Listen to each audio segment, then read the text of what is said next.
All right, we're live. Hello, everyone. Rob with the Replicator here, joined by How to Draw Comics, Clayton Barton. How are Hey, you, what's up, my friend? everyone? I'm good, thanks, Rob. How you doing this morning? Good. We are both up at 8 a.m. here. For some reason, it feels like it's about 5 a.m. for us for some strange reason. Yeah, it's brutal. It feels Clayton is, brutal.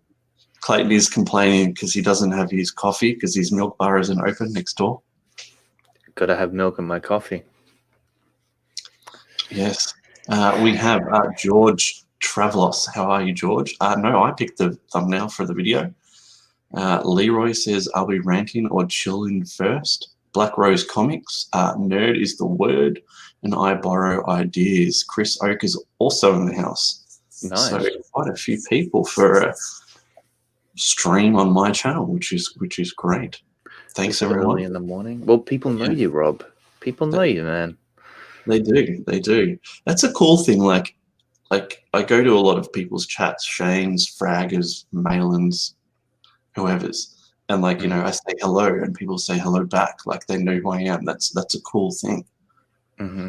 That's the key, man. Hanging out with the people which matter most.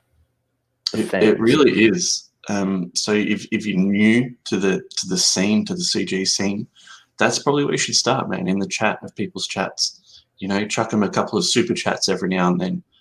I've actually been spending, you know, a little bit of money on super chats lately, just cause, which is so bad, man. I remember when I first started, I'm like, why would you spend money on super chats? And then like, I think I've dropped like $10 on Bancroft's stream like last week. Dude. I dropped money on a Fragger's stream yesterday, and like, hey, it's not much money, but it's money nonetheless. It is, yeah. I could be using this money to back books, which adds I've up. also been doing at a rapid pace. It's crazy. Wow, look at you. Yeah. Out there supporting the creators. Leroy says 15 minutes until Rob runs out of stuff to say, freaks out, and then tries to shut the stream down. Dude, that's perfect. You've nailed it. You've nailed it. Why? What happened? Tell me more. Oh, dude, like when it's just me, I go through things at a rapid pace. Like I plan this stream out, and it's happened multiple times where I thought, oh, it's going to run for at least half an hour. I was done within like 6 minutes. I'd gone through all my points. I had nothing else really to say, so I'm just like trying to talk. If only you could somehow expand what you were saying into an hour stream. Well, I mean, yeah, you could expand one sentence into an hour stream. You do have that knack. It's a good knack to have. It does kill me. It's funny though. It's funny that it kills you. Yeah. Well, I think that's our bit. Like Korey in my bit is obviously Korey interrupting me going nuclear. Your and my bit is you going on for ages and me like just, dude, where's the point? I was listening to that stream from yesterday. That's why I'm so tired. I stayed up late, almost watching that entire stream again for some reason. It's addictive. It's actually addictive. I'm like, this is hilarious. And I really, man, I don't know what to tell people, but I did sound high for some reason, and I don't know why, but I wasn't. Someone reached out to me yesterday, and I'm not going to name names because, you know, that's not what we do. And he's like, I'll paraphrase. He didn't say this exactly. He said, dude, I'm 100% convinced a couple of weeks ago, Clayton was stoned on stream. Yeah, that's weird, man. And I'm like, I don't think so. But maybe Clayton's been lying to me this whole time. No, I'm just high on life, man. Man, we've got heaps of people popping in. We've got Lars Leonard. He likes supporting channels. Thank you, Lars. Hey, Darren Magania. I don't know where Korey is. He has the invite. He knew the time, but you know, like Korey, he's really unreliable. Very like Korey. Todd's Truth. Hello. Nerd is the word. Clayton seems high right now. That's just tired. Hello, Lord Raging Goblin. Yeah, especially since you've done this health kick, your skin has got this like orangey, yellowy glow. Oh, really? I'm glad it's got a glow to it at least. Well, I mean, it's a healthy looking glow, but it is strange. Really? Yeah, man. I'm telling you. Well, it could also be that I started getting more sleep. They say that the more sleep you get, the more beautiful you look. George says every now and then Clayton does seem like he's on drugs. Leroy says Clayton was high as fuck yesterday. Don't know what to tell you guys. Clayton is just so laid back, he seems high. All right. I wanted to talk about the hot dog analogy. George said. I think it's called jaundice. No jaundice over here. I want to talk about the hot dog analogy, right? And people watching, they're going to have to bear with me because I didn't hear it live. I've only heard people use it since, okay? Korey should be here for this. Why? Because he needs to learn how to sell hot dogs. He does. And so the idea is you sell a hot dog, you sell your hot dog to anyone.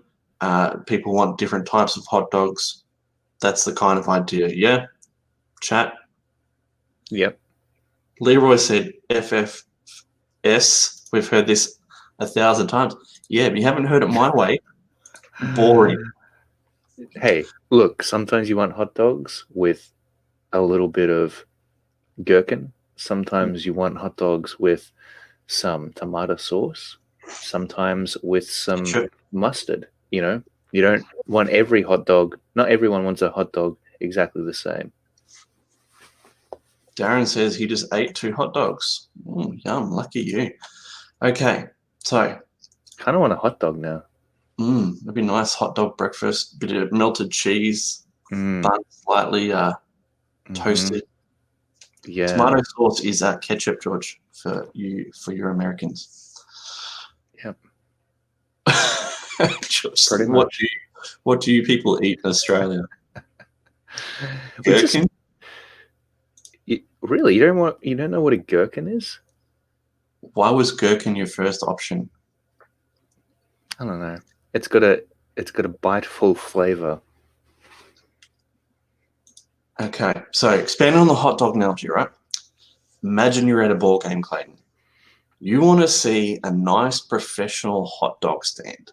You know, the guy's nicely dressed. He has his uniform on. You know he's a hot dog guy. And when he calls out, "Get your hot dog here," and you yell out back, "One, please," you want that hot dog to arrive to you in perfect condition with friendly service. And maybe, just maybe, Clayton, that hot dog has a couple of extra toppings you weren't expecting, right? What you don't want is the hot dog man to look like a drug addict who happens to be swearing at a group of people he doesn't like. He then delivers the hot dog aggressively, demanding his money, and it's missing a chunk of bread, and perhaps the napkin is a little wet. Right? Gross. It doesn't matter if that hot dog tastes fantastic. Your experience in getting the hot dog is going to affect your enjoyment of this said hot dog. Does he have dirt marks on his face as well? He does. That's disgusting. So what I'm trying to say is, it's not just the comic that you're getting, right? It's the packaging, it's the customer service, it's the delivery. It's all those little things that goes into it. It is, man. It's the details that count, because sometimes people can they remember the smallest detail. Sometimes it's just your general persona. If you're a likable person and you're nice to people, you treat them with respect, but you're not too nice to the point where you're uncool, Mhm. you know, people gravitate toward that level of charisma, and they remember it. It makes them feel good about buying from you. They trust you. Mm. Mm. Yes. So, like, using the hot dog man, right, as an example, some people hate groups of people, right? Mm-hmm. So if you see the hot dog man hating on a group of people, you're going to be like, do I really want that hot dog? Yeah. Yeah, hating other people is never a nice look, especially publicly. It's like you're airing your dirty laundry, you know. Mm. Yeah, no one cares about how much you hate such and such, unless they also hate them, and then you can bond over that, I guess. But generally speaking, Chat, what do you think about my hot dog analogy? Is it is it good or terrible? I thought that was the most professional hot dog analogy that I've heard thus far. Yeah, I borrow ideas. Yeah, don't forget the presentation. Yeah, we covered that. You want your hot dog to arrive to you in perfect condition. You don't want to have a hot dog that's missing a little bit of bread. You don't want the napkin to be wet. Like, all these things turn you off. You're not going to buy that hot dog again, Dude, right? And using like creators in that example, some of them are delivering their hot dogs or their comics, without bags and boards, in paper envelopes. Like, are you serious? it's terrible. Are you serious? We had George on the other week, Clayton. You were there. And he's like, he got my package. He's like, wax seal, didn't understand it, but hell, that's amazing. Personal touch. Looks fantastic. Yeah. And he got a package within 2 weeks from Australia, same place we are. I think he said like a paper envelope, one bag and board maybe, between 2 comics. George, fill us in chat, I can't remember. Yeah. But that's it. Backers will give you one chance, man. They won't go, I want a refund. I really want your comic. Please make it right, and I'll support you. They'll go, you messed up once. That's it. You're done. Yeah, totally. And it's like,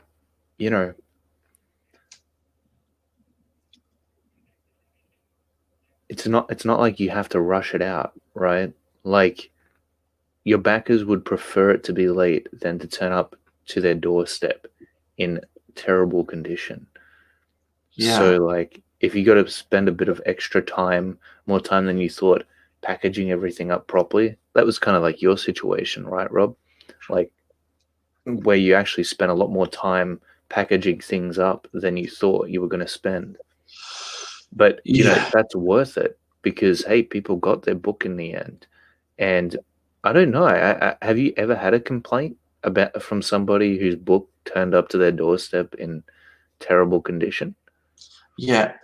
And there's not much you can do about it, right? Like, that backer has had that experience. You can't take that experience back from them. Totally. One thing I do is I make it 100% clear. If there is any issues with the comic when they get to you, please reach out, let me know. I'll send you another comic.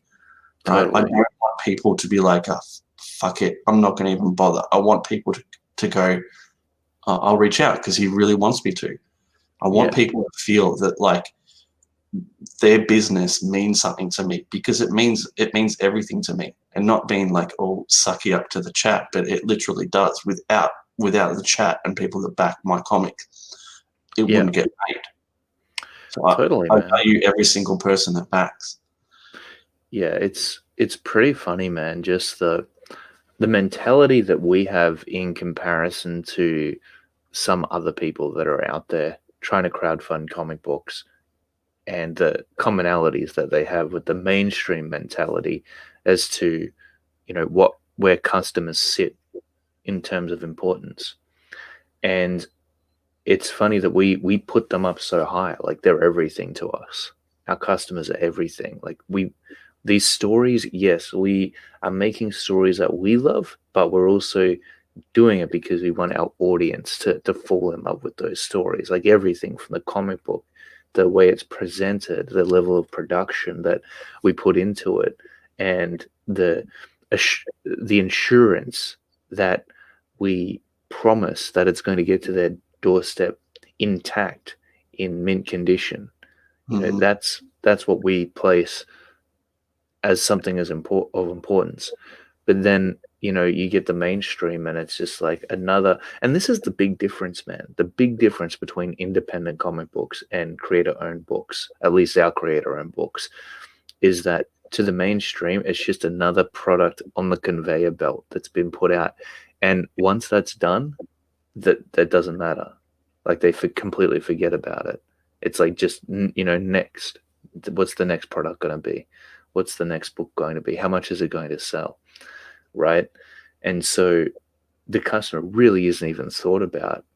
It's just like numbers on some spreadsheet. That's probably the deepest level that they think about their audience on, is how many people are interested in Batman still. Oh, the numbers are going down, but there's still enough people. Let's, put out another Batman book.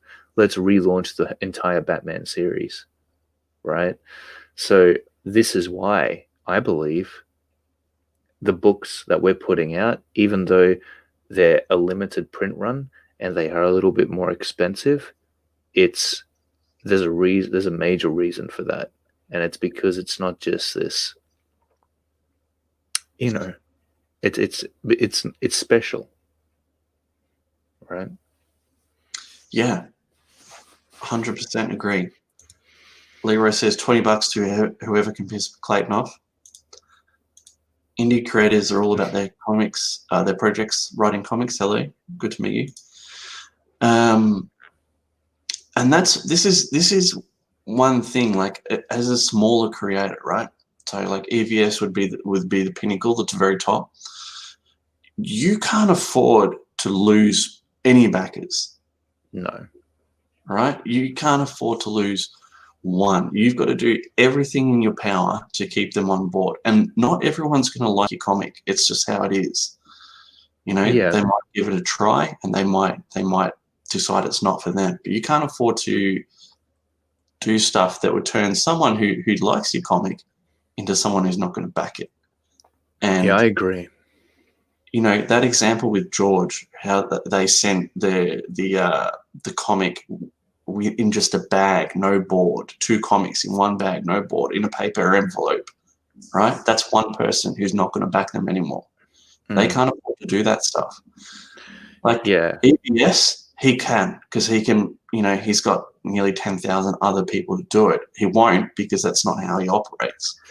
Yeah, man. I mean, the thing is with EVS is we talk about and contemplate why exactly his books sell so well and why he's so popular. And it's just because I think he's got a really cool IP. He's created a franchise for himself that has a lot of fans attached to it. Like Cyberfrog, I think, is the key for him. I think if it was another book that didn't have visuals which were as cool, or even if they had the visuals but it wasn't a character which was as cool, I don't think it would do as well. So he's got the gift of the gab. He's got the charisma to be able to sell his book, and it just happens to be a book that you don't have to sell really hard, right? It kind of sells itself. It's got everything you need: a cool character, great visuals, pretty good storyline. And we know that he has a proven track record now of actually getting these books out and delivering on them. So, yeah, man, I mean, when we look at EVS and we go, man, it's impossible to get to those heights, I don't think it is. I think we just need a great, memorable story. We need to build that IP up as much as possible, get some fans behind it, because it's not just all about us. It's about the stories themselves. That's what matters at the end of the day. That's what's sitting on the shelves of fans, on fans' shelves, I should say. And that's what's going to get people to keep on coming back. That's what I believe, man. I mean, you can be the best salesman in the world, but, you know, if they don't want it, they don't want it. There's no way you can manipulate somebody into buying something that they don't want. I mean, maybe there is. You don't want to kind of be that kind of salesman. No. And the thing is, right, there are some categories we as smaller creators can beat EBS on. And that is like customer support, I guess. He has, let's say, nearly 10,000 backers now, right? He can't follow up with 10,000 backers to see that they got their book, right? I can follow up with 509 people, check in, make sure they've got their book, make sure they're happy, get their feedback. Totally. He can't do that. It's too many people. Yeah. So that's one way that a smaller person can set themselves apart from EVS. Yeah, man. And I think there is a point where at a certain size, at a certain level of mass, it becomes very difficult to satisfy customers as much as you could have one-on-one when you were smaller. It's kind of like if I'm a teacher in a classroom and I've got like 5 students within that classroom, I can go around to each one of those students and I can help them out individually. I can give them as much time as they need, right? But if that class is full of 100 students, that's going to be impossible for me to give them the same level of attention.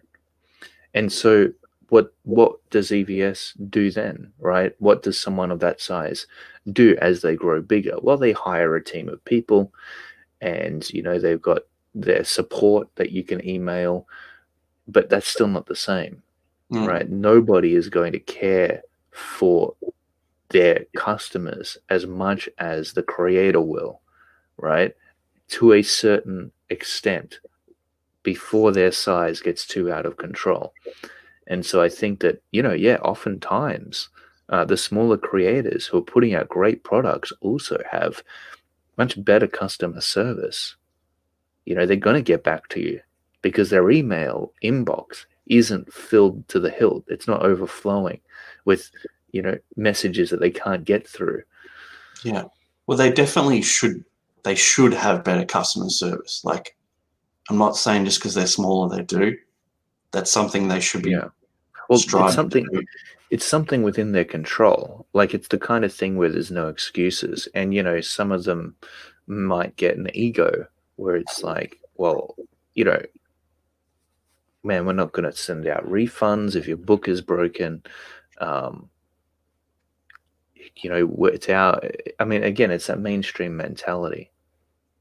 Clayton should quit comics and just read audiobooks for a living. Really? That's really interesting. Well, I often tell Clayton his voice is like a cool summer breeze. Wow. Oh, well, I'm glad that even though I talk a lot sometimes, it's not nails on a chalkboard. Yeah, imagine you talking, but with my voice. That would be horrendous for people. Your voice is all right. It kind of sounds like something's died in my throat, I reckon.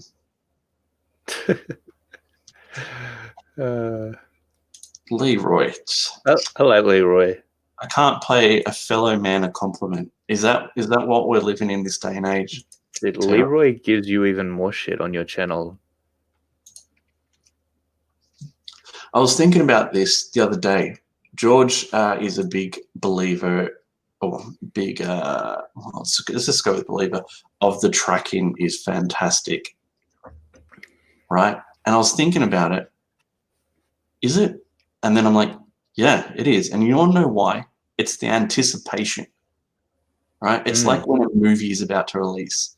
and you get a trailer, and then you get another trailer, and then finally it's launch day. It's the same thing with tracking. Like, you know, the package has left Australia. The package has arrived in Los Angeles airport. The package is at your local post office, right? It builds that anticipation up so that when it finally arrives at your door, you're excited for it, right? Yeah, people do enjoy that. As opposed to the package just arriving at your door. Mm. It's two different things, like when you think about it. Yeah, right. So how do you get tracking? Well, I had for to. your customers? What I didn't previously, right? I was of the belief, you know, cheapest shipping as possible because we're in Australia, right? Our audience is 75 to 85 maybe % US based and 95% overseas. Mm-hmm. So keep the shipping as low as possible. But because of COVID, they don't do economy air, right, anymore. You just can't do it. It's like we don't have that service anymore. So you have to do standard. Standard has tracking, right? It costs more money. I had to wear that cost myself. That is fine. But yeah, it comes with the tracking. And I'm like, you know, how much is $5 Australian? Is it really that big a deal? Like, is it really going to turn people off? So this is like $3 US maybe. So how much did that bump your shipping up to all up? Oh mate, it's what, like it's $1,500. So more. Oh wow. Yeah. So like I ate a lot of costs on that because I try and keep my shipping, like, you know, I don't make money off shipping. Like I even probably lose money off shipping. Of course. I think everybody does. Well, no, because the backer pays for it. Oh yeah. So yeah, okay. I think mine was like $13 US off the top of my head. So yeah, right.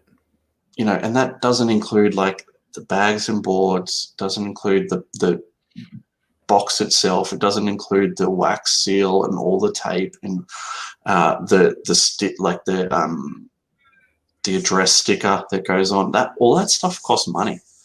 And I'm not saying all this to like big myself up, right? I'm saying it simply because I'm trying to make the point that I don't think backers are going to care if you charge $4 more for shipping to give them tracking. What do you think? Yeah, no, of course not. I think it's definitely worthwhile if people want that. And again, it's all about keeping your customers happy, man. Like you want them to come back. And as you said, you know, the other thing is that these books take forever to get to the States. And so over how long is it? Like 3 months? Well, 2 months? Yeah. So people want to be able to definitely track their package over that time. Yeah. Normally it'd say 2 weeks to a month, I would say is probably accurate. Okay. COVID time, anywhere from 2 weeks to 3 months.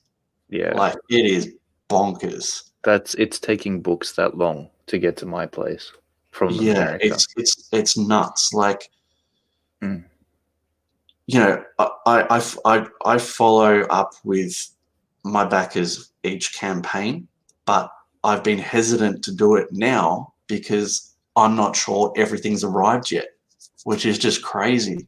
Like we fulfilled months ago. Yeah, and it might not have arrived just yet. Like last week, I was still getting pictures and emails from people saying, "Oh, package just arrived." I'm like, "Wow, that's crazy." I Borrow Ideas says, quick question on the tracking. Do you have to go into Indiegogo campaign and type each tracking number one at a time? I can't speak for anywhere else apart from Australia. But the way it works is they use the email address that the customers typed in, and we can upload it to My Post Business Australia, and it will take the email address and then send you updates. How do they know what the email address is?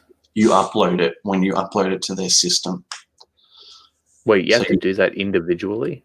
No, you can upload it like a CSV of all the backend details. They've got like a specific form you have to fill in, like name, mobile, shipping, email, all that stuff. So you have to like take the document, put it into their document, upload it, and then print it all off. There you go. Damn. Bancroft says, through Etsy, I shipped over 3,000 orders internationally without tracking, and I used to have to spend 30 minutes every couple of days answering emails of customer asking where their order is. Yeah. Man. Include tracking. Oh, Shane Davis is here. Hey, Shane. We love Shane Davis. He's a good dude. Had a really strong start to Starlight Cats yesterday. I backed it, the Malayan tier. Awesome. I'm actually going to say that I did back it for my daughter, not for me personally. I'm not a huge cat person, but I think it will be really cool when it does arrive that I can read it to my daughter. She'll love it because she loves cats. Yeah. So there you go. Well, the artwork is amazing as well. So even for me, that's a worthwhile buy because, well, I can't draw animals either, so I'm probably going to be referencing it for a while. Let's have a quick look at it. Starlight Cats.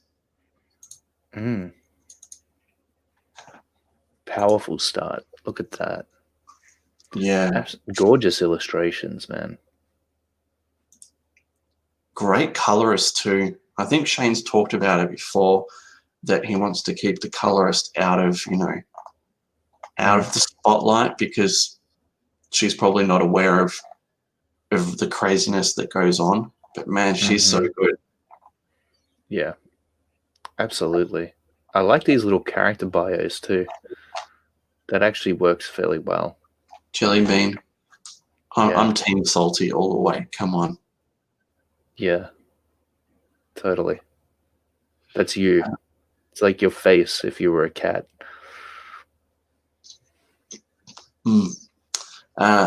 Someone reached out to me yesterday. Again, no names because that's not what we do. Okay.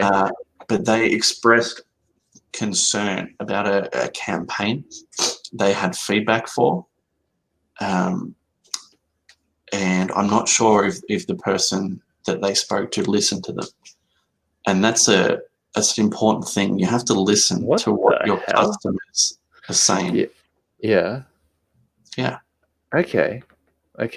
Is this something that I'm aware of? The campaign? No, I haven't told you about it. This is between me and the person that messaged me. All right. But they're just saying that they were interested in backing a book, but it was so confusing and so off-putting, and when they reached out and spoke to the person, they didn't get an answer that satisfied their needs. Yeah. What answer did they get? Oh, I don't know. I don't want to go into it too much. But man, you're teasing me. You're a little tease, Rob. Well, yeah, I mean, really?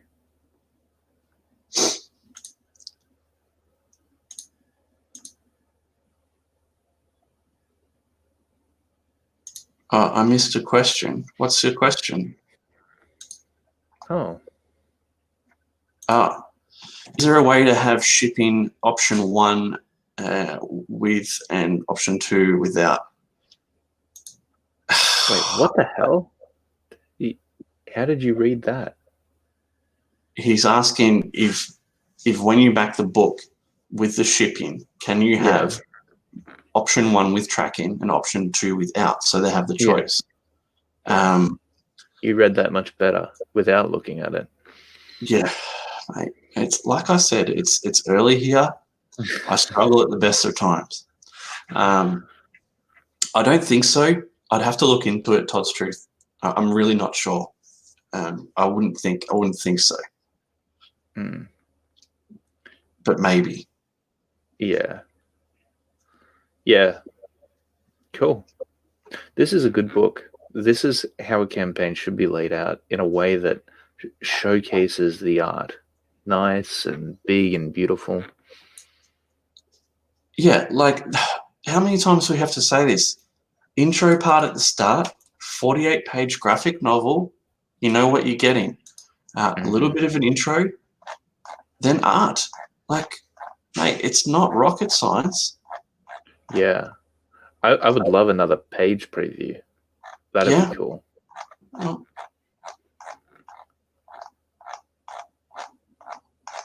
I mean, there's two ways I think you can go about it, right? You can do. They follow the same method, which is intro, description. So like page count, what it is, what you're getting, and then do the art, and then do lots of art, right? Which is probably what Shane's gone for here. Same with the Lucent. He's got lots of art. Or you can do it more like Kozor, which is the same. It's just not as much art. Wait, what? Kozor's got heaps of art. Well, yeah, okay, it does now, but it didn't at the start, did it?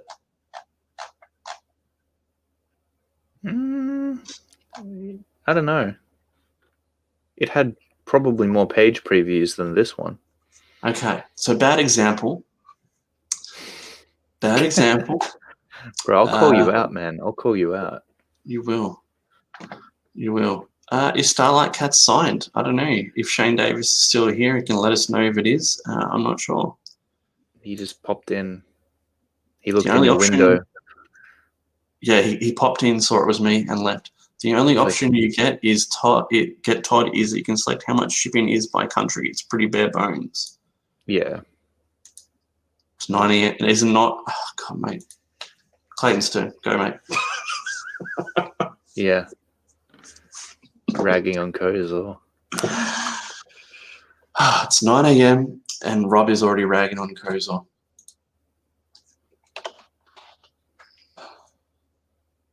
Oh, let's have a looky. 4:16. Who's still back in this? Gotta stop, guys. No more Kozor. No more. Man, it's almost a 24K. That's great. Yeah, that's amazing. We're getting there. I'm proud, man. I'm really proud of what we've achieved here with Kozor. I'm proud of me too. It's such a sick-looking book. I mean, I'm not gloating or anything. I'm genuinely like a fan of this book. Hey, I'm gonna call you out. Can you handle it? Yeah, go ahead. Your stretch goals have been slacking like no man's business. Yeah, dude, I can't think of a cool stretch goal for this one. I'm thinking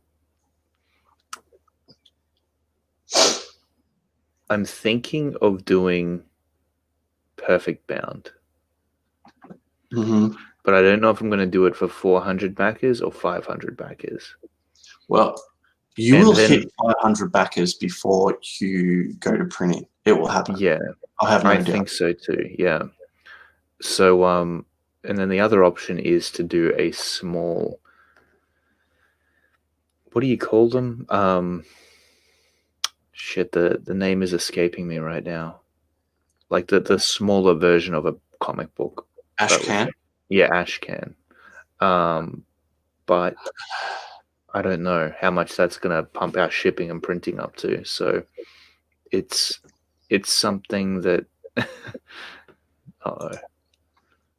George is going to kill me. Yeah, there's a lot of areas they can improve on. Like, one thing that drives me bananas is it says USD here, right?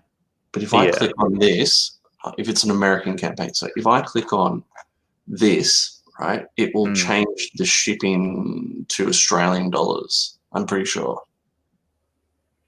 Okay. Right. something like that. Is that just on American campaigns? I think it's, hang on, it's when it's our campaign. So when it's an Australian campaign,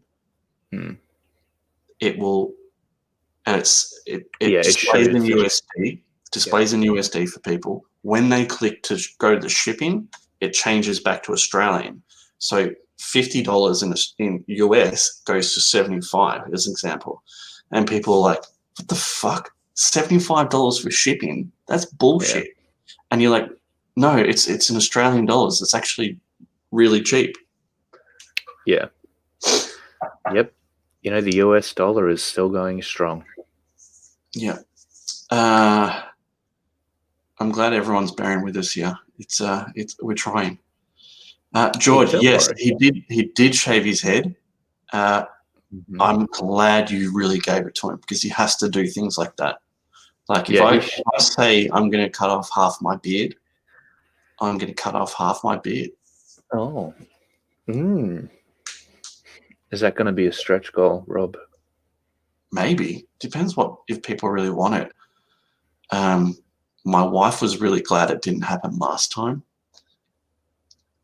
But I told you about that, didn't I? I shaved off half my beard and went out shopping and had conversations with people. Oh, no, dude. No one said a word.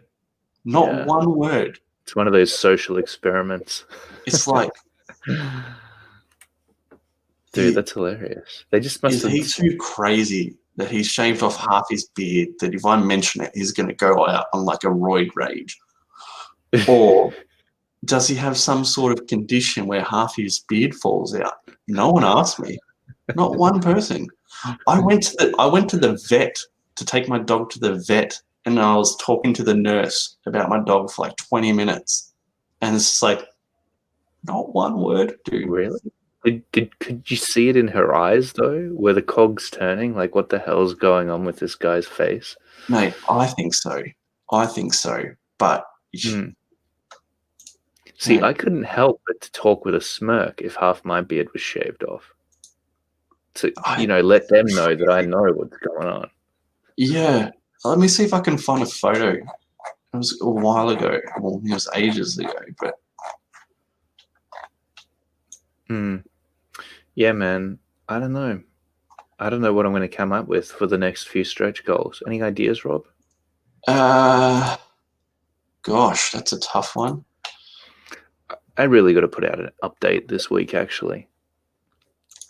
Yeah, I think that's probably the biggest thing you guys have slipped up on, which is the stretch goals. And that's probably partly to do with my fault as well, making you all confused about what to do.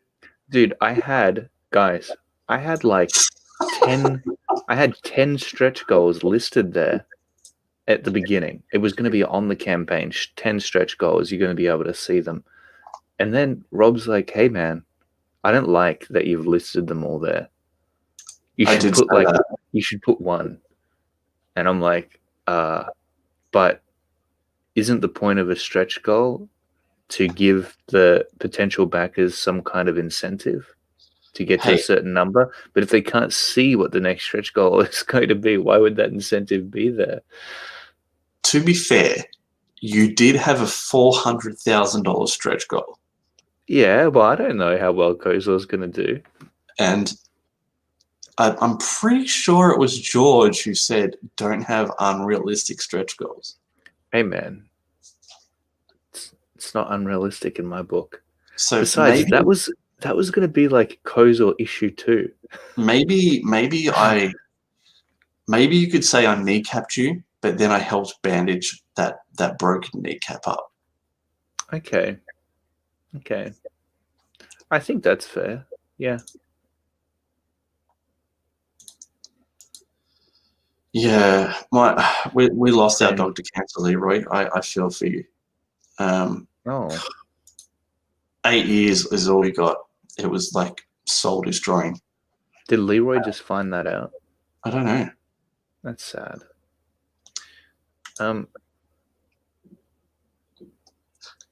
Look at Bancroft being, the knowledge man now. One successful campaign and he thinks he knows it all. Wait, unrealistic stretch goals are counterproductive. How are they counterproductive? Because people are like, oh, 400K. What an idiot. He's never going to make that. I'm not going to back this stupid book if that's what he thinks. That's exactly how I would think. Really? Because I Yes. don't think like that. If I saw like you guys a new campaign with a $400,000 stretch goal, I'd be like, these guys are full of it. They are full of it. Okay. All right. You know, okay. All right. Fair enough.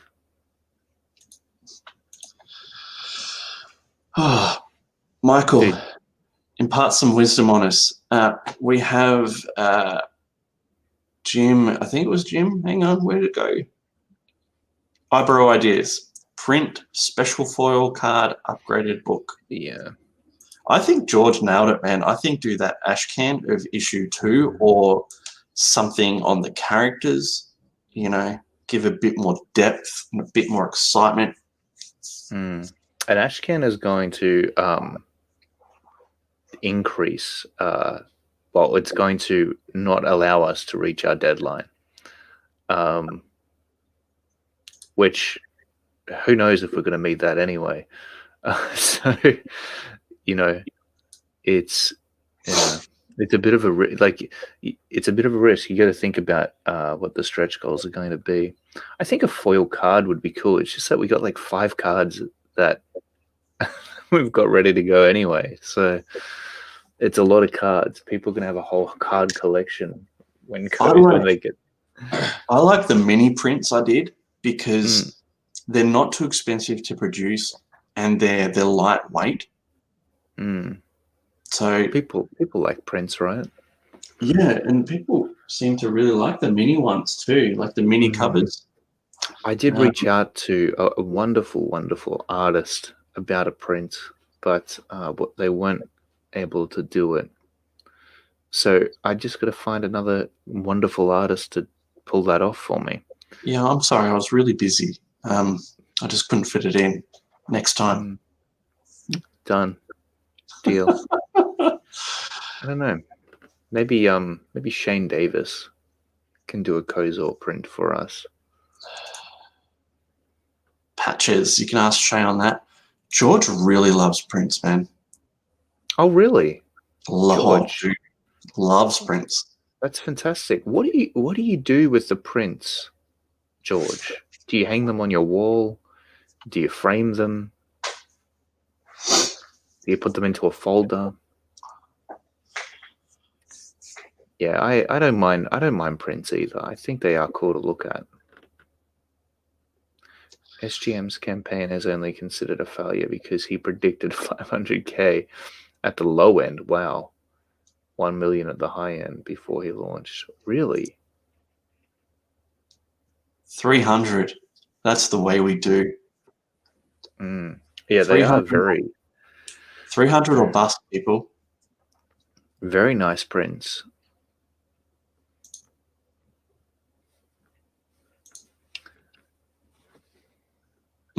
That's a good idea. It's a good idea. That's amazing. Yeah. What balls do you have to have on you to say something like this? Yeah, I mean, dude, that's on another level.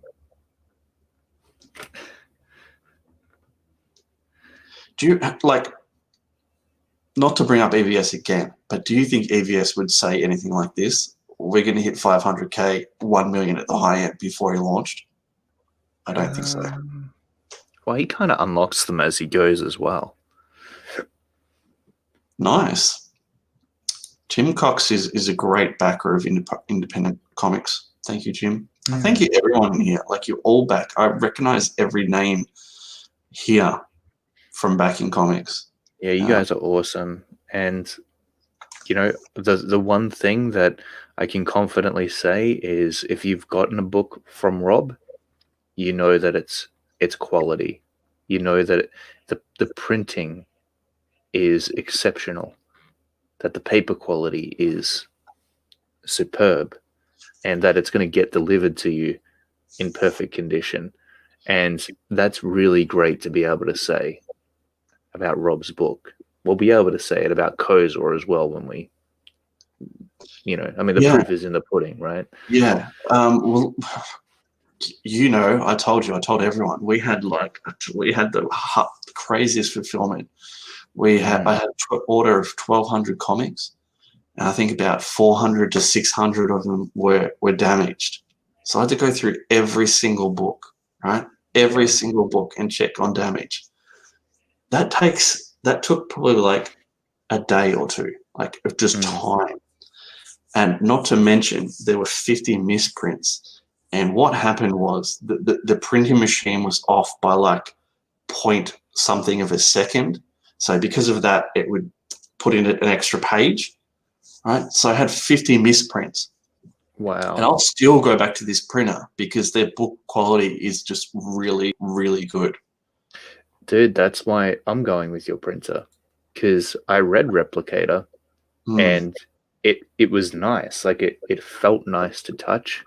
The pages were sturdy and robust, and the cover was great too. Like, I don't know, it was like a card cover ish.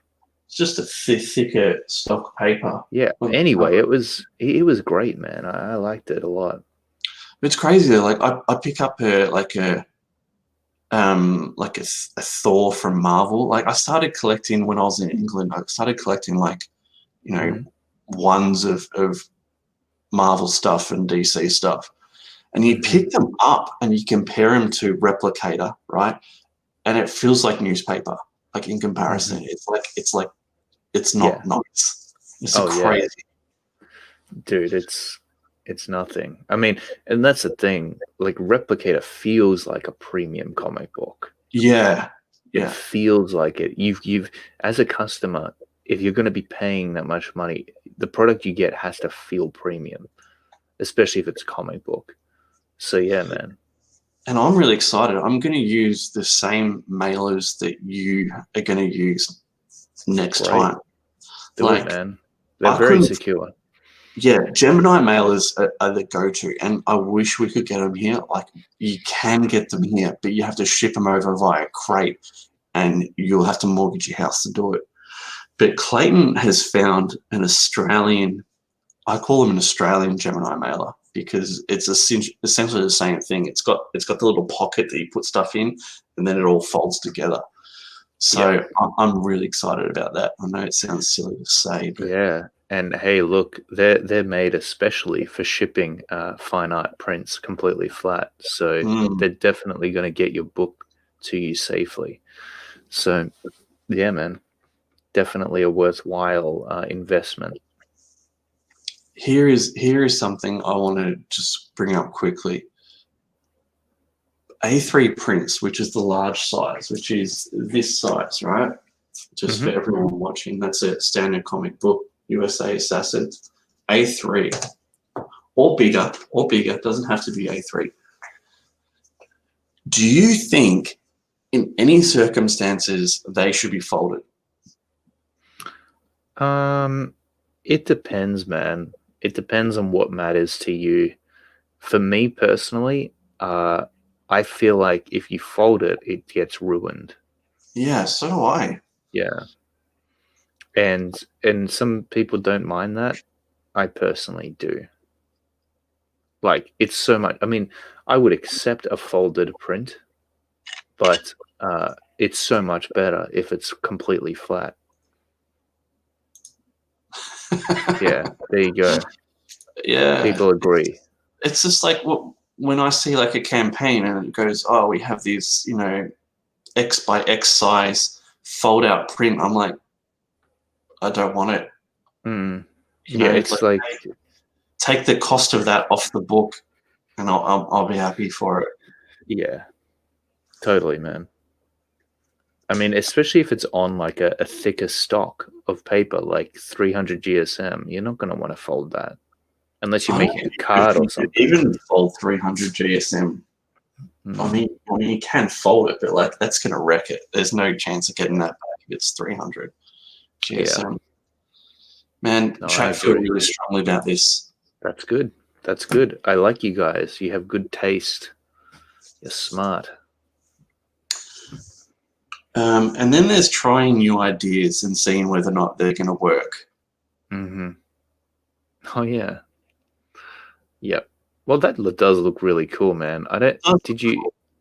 How come you didn't pump up the saturation of the colors like I told you to?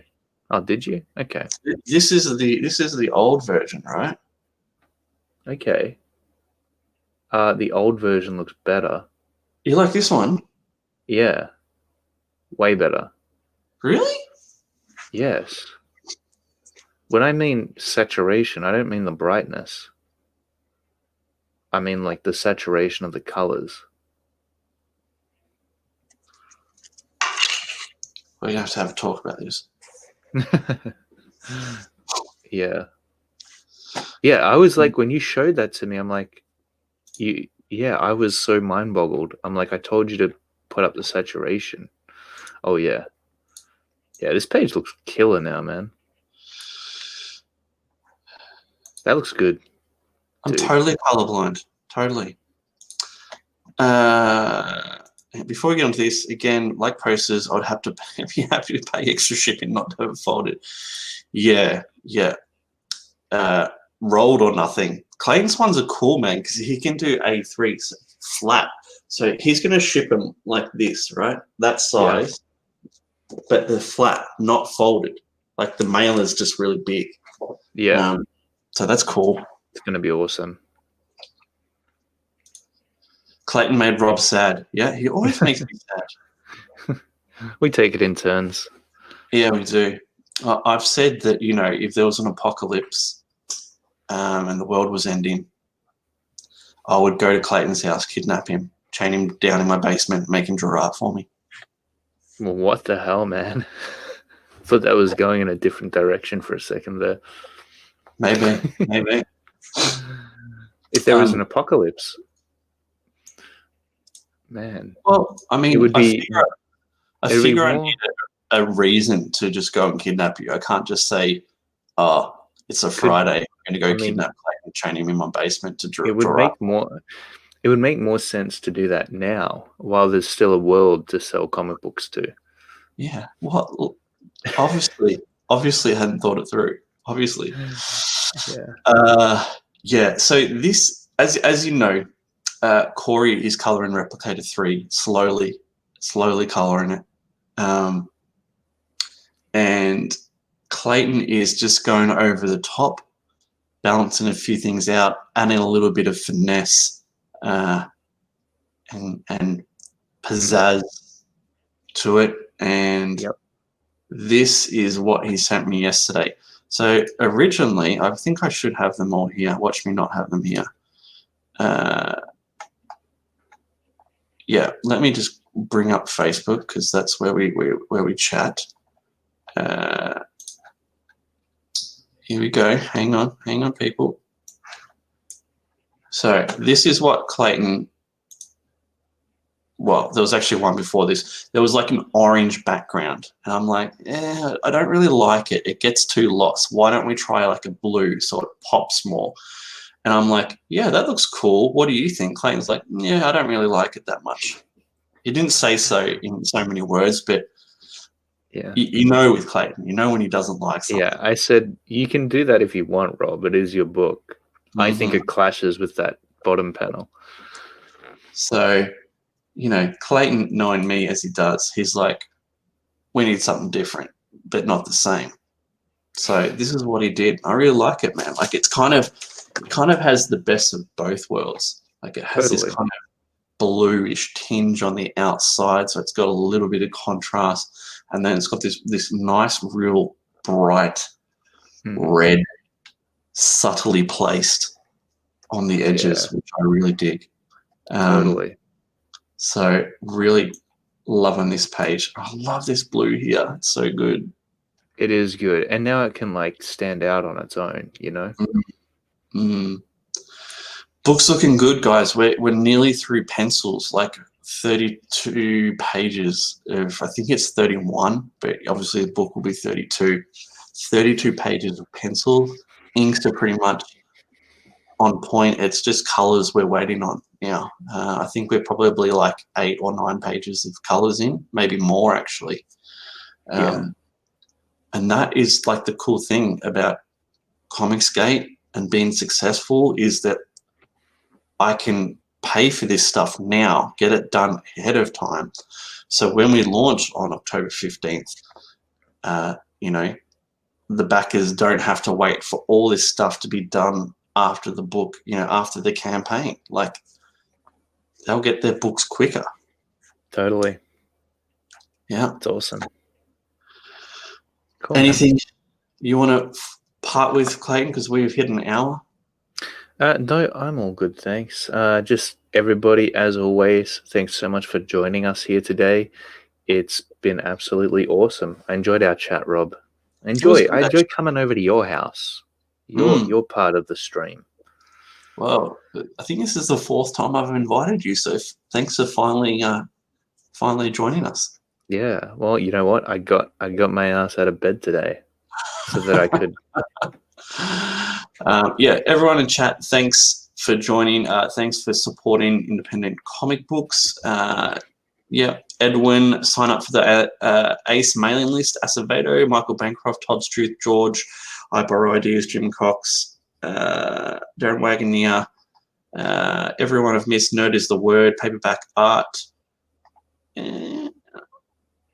Leroy, and whoever else. Have a good night, good day, whatever it is where you are, and sign up for Replicator 3. Links in the description. I'm pretty sure the Kozal one's in there as well. So back that if you haven't. Have a good day, guys. Bye. Bye-bye.